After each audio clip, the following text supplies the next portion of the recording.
Bueno compañeros, hoy hablaremos de el liberalismo. Se trata de un sistema filosófico y político que promueve las libertades civiles y que se opone al despotismo. La democracia representativa y los principios republicanos se basan en las doctrinas liberales. El liberalismo es una filosofía política orientada hacia la salvaguardia de la libertad del individuo.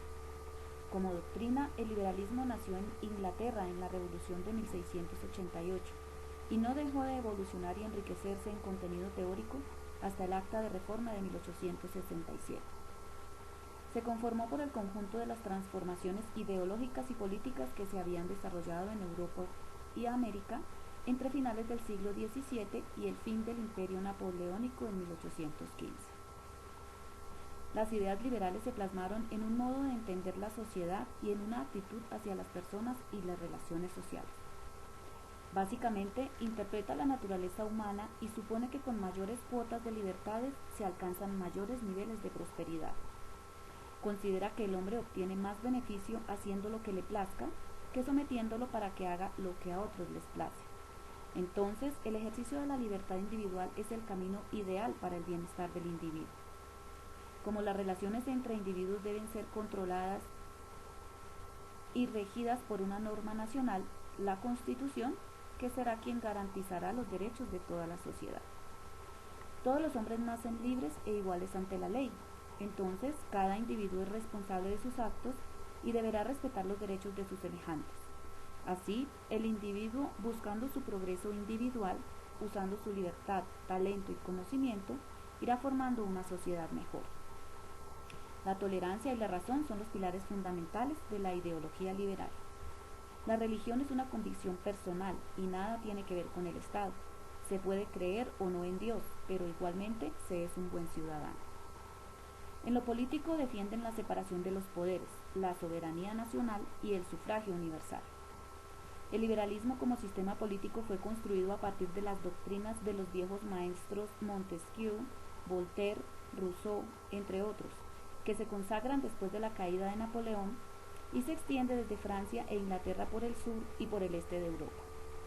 En los inicios del liberalismo, el fundador del pensamiento liberal como una ideología distinta y a menudo identificado como el padre del liberalismo fue John Locke.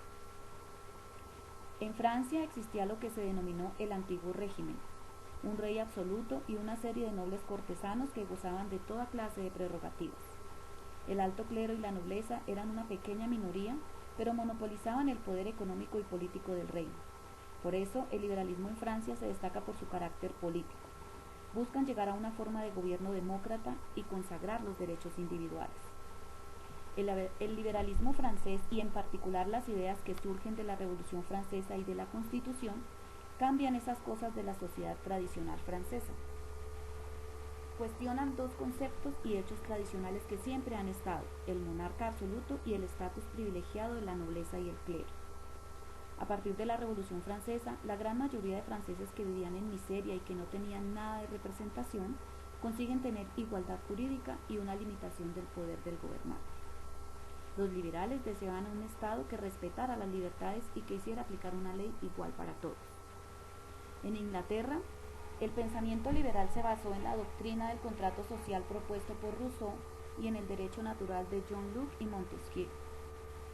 Busca libertades como son las individuales, religión, pensamiento, imprenta, constitucional como la división de poderes, el sufragio y la libertad económica. Otros pensadores influyentes en el liberalismo son Bentham, Mill y Spencer. La propuesta liberal final era ya en esa época limitar la actividad estatal y el auténtico respeto a la ley, para evitar el desorden institucional, ya que si un partido político en el poder no se ciñe a la ley, dicho gobierno se convierte en representante de un solo sector de la sociedad. Para contrarrestar los excesos en los que el liberalismo incurrió en su proceso histórico, el Estado posteriormente se convirtió en el instrumento de la reforma social, transformándose en el protector de la igualdad de derechos para todas las personas.